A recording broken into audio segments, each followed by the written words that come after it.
বন্ধুরা, আগামী রবিবার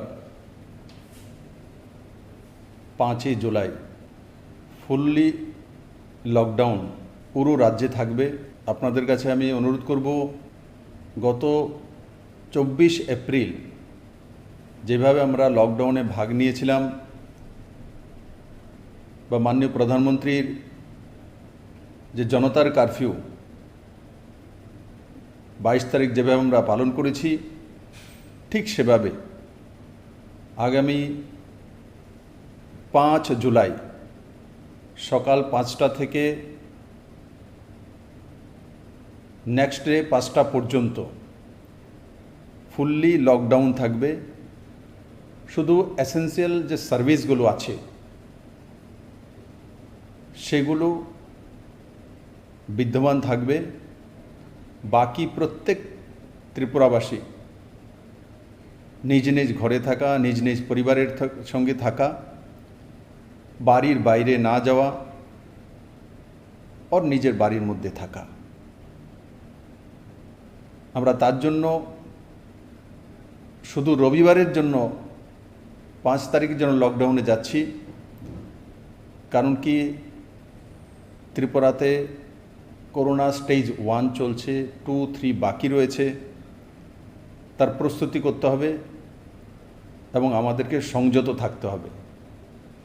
রবিবারে প্রমাণিত হবে ত্রিপুরাবাসী আমরা কতটা সংযত আছি। আমি আশা করি আপনারা নিজ নিজ বাড়িতে থেকে, নিজ নিজ পরিবারের সঙ্গে থেকে সেই 5 জুলাই 22 মার্চ যেভাবে জনতার কারফিউ করেছিলাম, ঠিক সেভাবে আমরা বাড়িতে থেকে ফুললি লকডাউন পালন করব।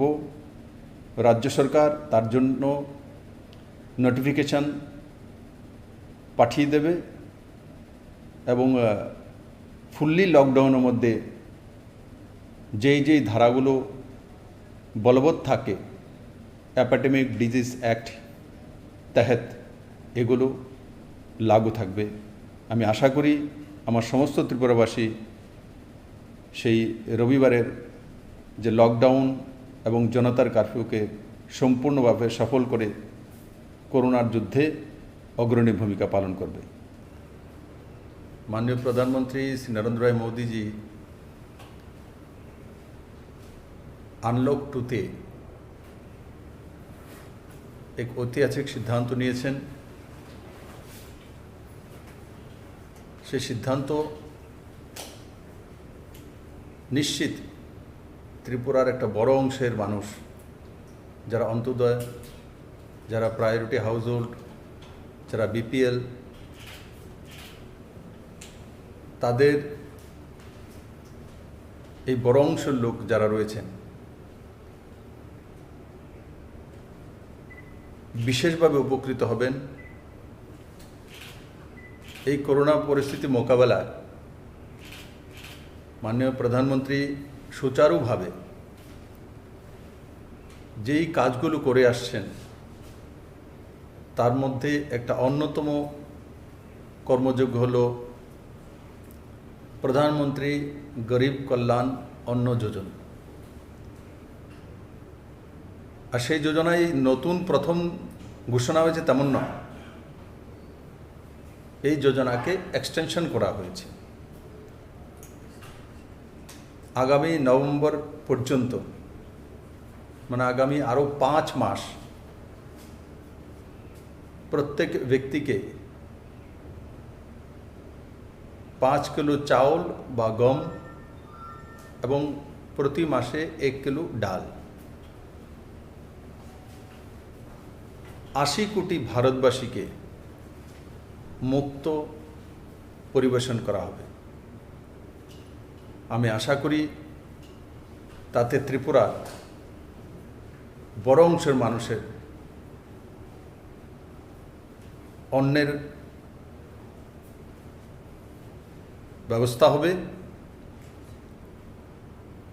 এবং তার সঙ্গে সঙ্গে পারিবারিক জীবনে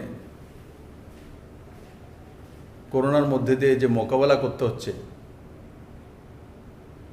সেই মোকাবেলা করার যে পদ্ধতি, তার মধ্যে শক্তি যোগাবে। বন্ধুরা, এই যোজনায় ভারত সরকারের প্রায় 90,000 কোটি টাকা খরচা হবে। তার আগেও মাননীয় প্রধানমন্ত্রীজি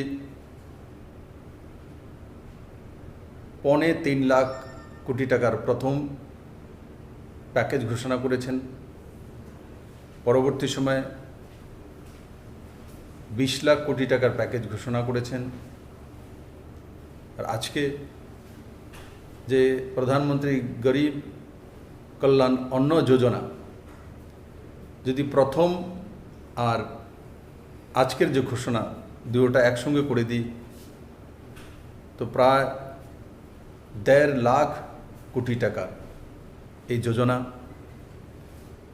তাতে বড় মাত্রায় ভারতবাসী উপকৃত হবে।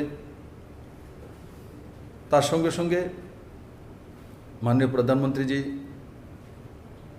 আরেকটা আপিল রেখেছেন ভারতবাসীর প্রতি, সেটা হলো মাস্ক ব্যবহার করা, সোশ্যাল ডিস্টেন্সিং মেনটেন করা, 2 গজ ডিস্টেন্স মেনটেন করা। ত্রিপুরাতে স্টেজ 1 চলছে, স্টেজ 2, 3 এখনো বাকি রয়েছে। এই নভেম্বর পর্যন্ত যে প্রধানমন্ত্রী গরিব কল্যাণ অন্ন যোজনা বাড়ানো হয়েছে, তাতে ত্রিপুরাবাসী বুঝতে অসুবিধা হচ্ছে না যে এখনো 2 or 3 বাকি রয়েছে। তার জন্য মাননীয় প্রধানমন্ত্রীজি এই ঘোষণা করেছেন যাতে খাদ্যের কোনো অসুবিধা না হয়। তো আমাদের কি করতে হবে? আমাদেরকে যেটা মাননীয় প্রধানমন্ত্রী বললেন, আমি আবারও রিপিট করব, সোশ্যাল ডিস্টেন্সিং মেনটেন করা, 2 গজ দূরি বজায় রাখা, মাস্ক প্রয়োগ করা, যদি মাস্ক না থাকে গামছা প্রয়োগ করা, রিক্সা প্রয়োগ করা, নিট অ্যান্ড ক্লিন থাকা, और সঙ্গে সঙ্গে সমাজের মধ্যে সচেতনতা বজায় রাখা। আমি আজকাল লক্ষ্য করেছি যে ত্রিপুরাতে মাস্ক না পরার পর জরিমানা রয়েছে 100 টাকা, দ্বিতীয়বার যদি হয় তো 200 টাকা।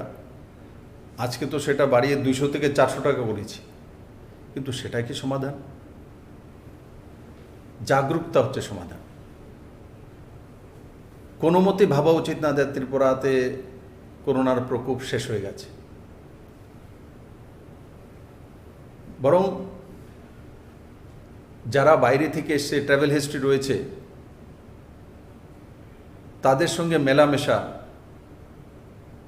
গ্রামে গঞ্জে শহরে বিভিন্ন জায়গায় পৌঁছেছেন, তো সেটা কমিউনিটিতে যাওয়ার সম্ভাবনা রয়েছে। এতদিন পর্যন্ত আমরা যারা ট্রেনে বা ফ্লাইটে এসে ম্যাক্সিমাম তাদের স্যাম্পল নিয়েছি। আর এখন রাজ্য সরকার সিদ্ধান্ত করেছে যারা ট্রেনে এবং ফ্লাইটে আসবে তাদের তো 100% স্যাম্পল নেওয়া হবে। আর তার সঙ্গে সঙ্গে আমরা যে স্পেশাল কিট এনেছি, যেটা within half an hour result চলে আসে, আর সেটা ল্যাবরেটরিতে বা ল্যাবে যাওয়ার দরকার নেই। সেই কিট থেকে বোঝা যায় যে পজিটিভ না নেগেটিভ।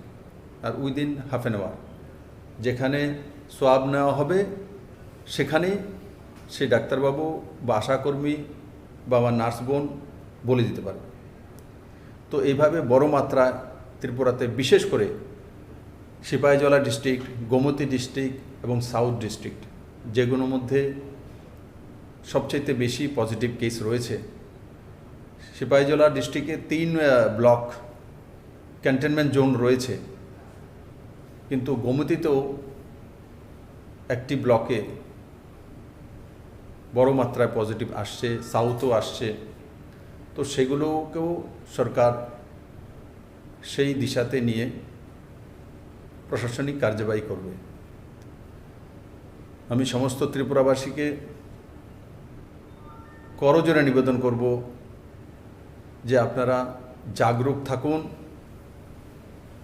লকডাউন 1 যে 24 তারিখ থেকে শুরু হয়েছিল পুরো ভারতবর্ষ ব্যাপী, আর ত্রিপুরাতে 23 তারিখ থেকে শুরু হয়েছিল, 23 মার্চ থেকে। তো আমি আশা করি যে 23 মার্চে যে ভূমিকা আমরা নিয়েছিলাম, 23 মার্চে আমাদের মধ্যে যে মানসিকতা ছিল, ঠিক সেই মানসিকতা তৈরি করা, না হলে ত্রিপুরার লোকসান হবে। বন্ধুরা, আমরা কাজ করব, ত্রিপুরাকে এগিয়ে নিয়ে যাব। গোমতী নদীতেও ছোট জাহাজ আসবে, করোনার মধ্যে দিয়ে চলে আসবে। আমাদের নওজওয়ানদের জন্য, ছোট দোকানির জন্য 1 থেকে 1.5 লাখ দোকানি যারা রয়েছেন তাদের জন্য নতুন স্কিমও সরকার ঘোষণা করেছে। স্বনির্ভর পরিবারও আমরা তৈরি করব, তার জন্য নতুন স্কিম ত্রিপুরা সরকার তৈরি করছে। আর তার মাঝখানেও সরকারি চাকরি বাকরির যাই সুযোগ সুবিধা করতে পারছি আমরা, তা করার চেষ্টা করছে রাজ্য সরকার। আমি জানি ত্রিপুরার বড় একটা অংশের মানুষের আজকাল রোজগার কম হয়ে গেছে বা রোজগারহীন হয়ে গেছেন। আমি আপনাদের সবার সহযোগিতা চাই। নিশ্চিত আপনাদের যে ভবিষ্যৎ যখন নরেন্দ্র ভাই মোদির হাতে রয়েছে, তো ভয় পাওয়ার কোনো কিছু নেই, জিত নিশ্চিত হবে। আর ত্রিপুরা তো আপনাদের আশীর্বাদ রয়েছে, তো নিশ্চিত আপনাদের জিত হবে। করোনাকে হারিয়ে আমরা ত্রিপুরাকে এগিয়ে নিয়ে যাব, আমাদের ভবিষ্যৎকেও মজবুত করব। এবং মডেল ত্রিপুরার যে স্বপ্ন, অনেক হয়তো বা এই করোনা দেখার পরে ভয় পেয়ে গেছে, আর এই 3 বছরের মধ্যে মডেল ত্রিপুরা বলেছেন মুখ্যমন্ত্রী। আসলে কি করতে পারবেন? করোনা 3 বছর, আমি তার জন্য এক্সটেনশন চাইব না আপনাদের কাছে যে আমাকে 6 মাসের এক্সটেনশন করে দিন। আমি মডেল ত্রিপুরার কথা বলেছিলাম। আমি ঠিক 3 মাসেই, 3 বছরেই আপনাদের সামনে মডেল ত্রিপুরা পুরো রূপরেখা তুলে ধরব। ত্রিপুরা এক পাও পেছনে যাবে না। হয়তোবা রোজগারের ক্ষেত্রে আমাদের একটু রোজগার কম হতে পারে, কিন্তু মাননীয় প্রধানমন্ত্রীর উপর আমার পুরো ভরসা যে ত্রিপুরাকে উনি সাহায্য করবেন এবং ত্রিপুরা তার নির্দিষ্ট সময়সীমার মধ্যে মডেল ত্রিপুরার যে স্বপ্ন দেখেছে সে স্বপ্নকে সাকার করতে পারবেন। আমি আবারও সবাইকে আহ্বান করব, সুস্থ থাকুন, ভালো থাকুন, সাবধানে থাকুন, সোশ্যাল ডিস্টেন্সিং মেনটেন করুন, 2 গজ ডিস্টেন্স মেনটেন করুন, মাস্ক পরুন, গামছা পরুন, কিন্তু সাবধানে থাকুন। আমি আশা করি সমস্ত ত্রিপুরাবাসী জাগরুকতার সঙ্গে এই কাজগুলো করবেন এবং মাননীয় প্রধানমন্ত্রী নরেন্দ্র মোদীজির হাতকে শক্তিশালী করবেন। সবাইকে অনেক অনেক ধন্যবাদ।